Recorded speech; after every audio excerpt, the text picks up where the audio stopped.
Bagaimana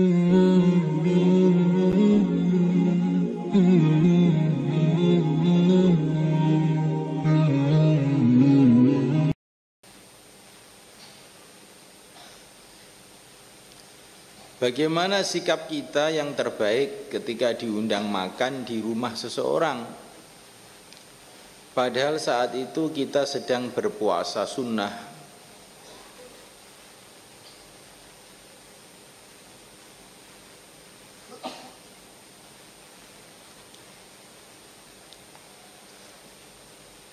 Jawabnya, jika kalau kita makan itu menggembirakan tuan rumah, maka menggembirakan tuan rumah itu lebih baik daripada puasa sunnah. Mananya itu kalau kita puasa tuan rumah itu jadi kurang senang gitu ya, merasa nggak enak. Dan kalau kita ini mau makan di situ dia gembira, maka lebih baik dibatalkan puasanya. Karena menggembirakan orang Islam itu nilainya lebih tinggi daripada puasa sunnah, yang kemudian membuat sebab kurang senangnya saudara muslim kita ya.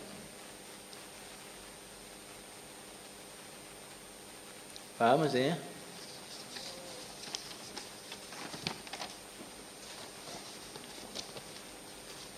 Tapi kalau tuan rumah itu tidak merasa keberatan,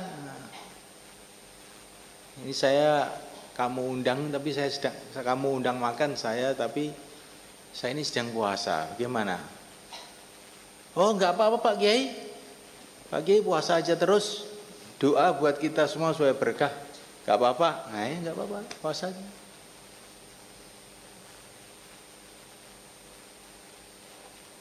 Ini juga ada riwayat-riwayatnya itu, riwayat-riwayat kalau diundang makan kita puasa dan tuan rumah tidak keberatan, kita doa aja.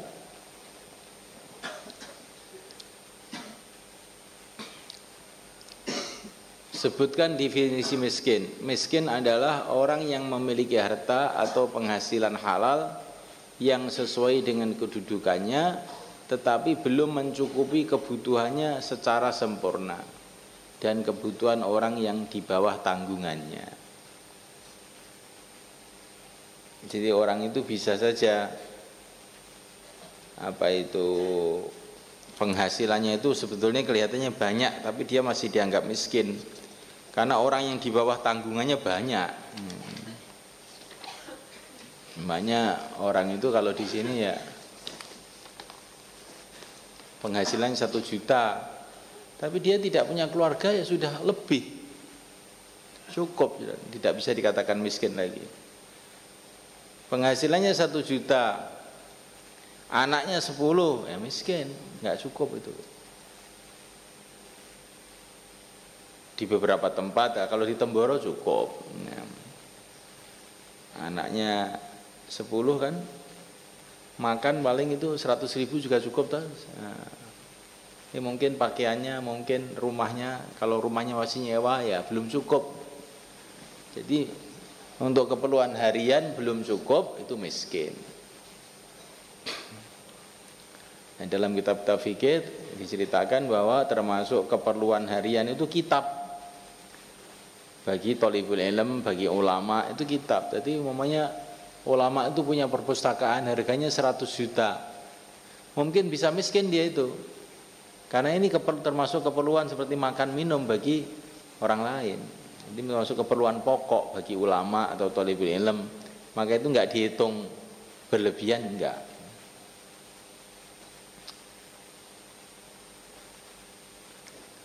Bagaimana cara membayar fidyah puasa? Setiap hari yang dia tidak mampu berpuasa pada hari tersebut harus dikeluarkan beras seukuran 6 on kepada satu orang dari golongan fakir atau miskin dengan niat membayar fidyah.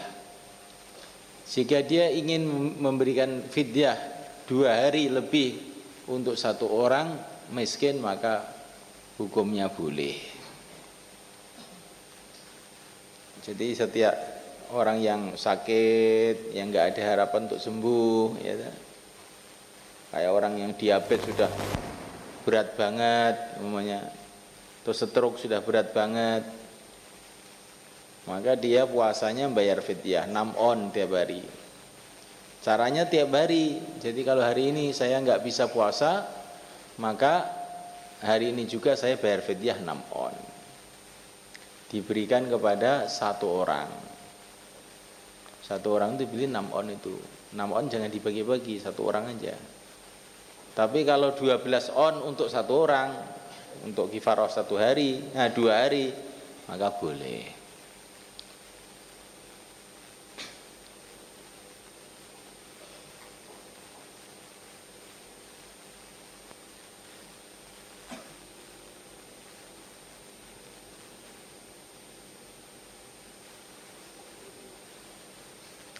Bagaimana hukum mencium istri ketika berpuasa?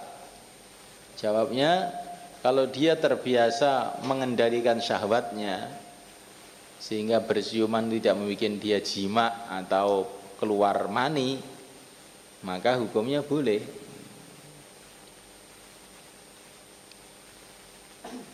Tetapi kalau dia ini tidak bisa mengendalikan syahwatnya atau bisa keluar mani, maka haram. Ini maksudnya puasa wajib, kalau puasa sunnah enggak.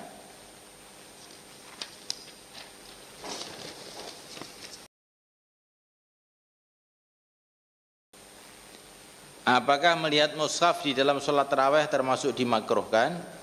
Kalau dalam mazhab Syafi'i tidak.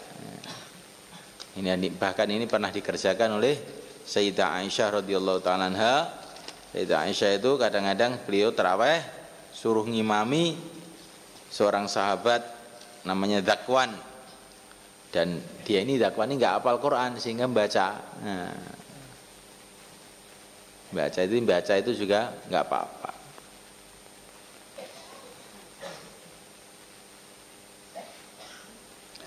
Terakhir, bagaimana hukum penukaran cek senilai 20 juta dengan uang tunai senilai 19 juta? Jawabnya tidak boleh, ini riba.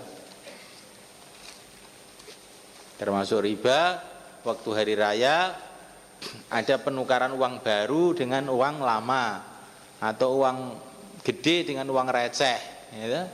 Biasanya kan di Madiun banyak itu, pinggir-pinggir jalan itu, untuk hadiah lebaran dikasih amplop, maka uang 100.000 nanti cuma ditukar 90.000. Nah, ini masuk riba ini. Ya, tapi itu diperlukan apa? Lah diperlukan, kalau diperlukan uangnya itu jangan dirubah. 100 ya 100, 200 200. Amplopnya aja yang dijual. Nah, kamu jual mahal sih terserah kamu. Nah, jangan uangnya. Itu namanya khilah. Ya, daripada riba lebih baik khilah. Ya.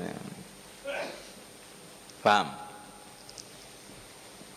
Ya, sekarang ngaji.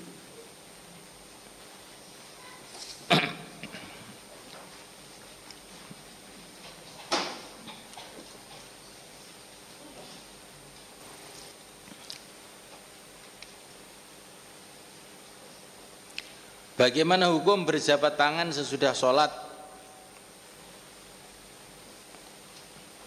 Ini biasa mengerjakan di Indonesia ini habis sholat orang salaman, dan ini sudah dibahas oleh Imam Nawawi pada zaman dulu. Jadi ini kebiasaan ini sudah menjadi kebiasaan umat Islam sejak dulu. Hukumnya bagaimana? Ini diperinci. Kalau sebelum sholat itu dia belum berjumpa, karena para ulama mengatakan berjabatan tangan itu disunahkan ketika berjumpa pertama. Kalau sebelum sholat itu dia belum berjumpa, yang satu dari pondok utara, yang satu dari pondok selatan, ketemu di Jumatan itu. Sebelum sholat itu dia belum ketemu, maka habis sholat disunahkan salaman itu. Karena itu masuk perjumpaan pertama. Tapi kalau sebelumnya itu sudah ketemu, asalnya sudah ngomong-ngomong terus sholat, gimana? Nah, ngomong-ngomong sholat, habis sholat salaman, bagaimana?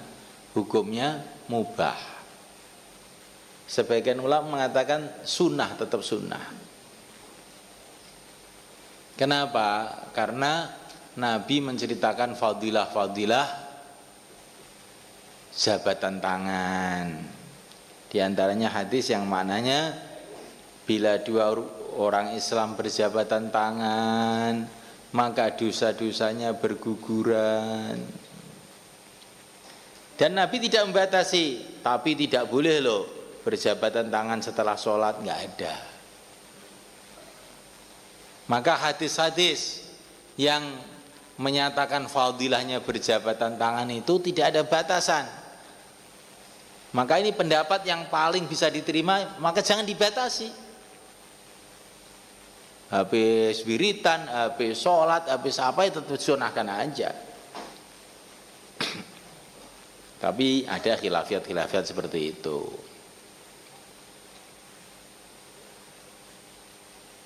Maka jangan kamu terpengaruh dengan orang salape. Nah, habis sholat jabatan tangan itu bid'ah. Kok bisa dikatakan bid'ah? Wong Nabi mengatakan berjabatan tangan itu menggugurkan dosa. Apakah menggugurkan dosa itu bid'ah? Nah, tapi jangan habis sholat. Apa Nabi melarang habis sholat? Tapi Nabi kan tidak buat. Iya, Nabi ngelarang enggak? Tidak ngelarang. Nah ya, kalau Nabi tidak ngelarang, kamu jangan ngelarang. Kalaupun kamu ngelarang, tidak akan saya gubris. Kenapa? Karena Nabi tidak melarang. Nabi memerintahkan, tapi kan Nabi tidak memerintahkan secara umum. Tapi pokoknya salaman gugur dosa, udah umum, perintahnya itu umum. Dan Nabi tidak membatasi. Ini penting itu loh, penting ini. Karena ini sering begini, ini dijadikan apa itu perdebatan panjang lebar. Ini sebetulnya perkara kecil aja, tapi karena tidak insaf, ingin membanggakan pendapatnya, ingin dikatakan mujaddid, pembaharu abad ini. Ya inilah. Ya, akhirnya orang itu ingin punya pendapat-pendapat baru, itu nggak usah gitu tuh. Itu sudah lama dibicarakan para ulama, bukan baru.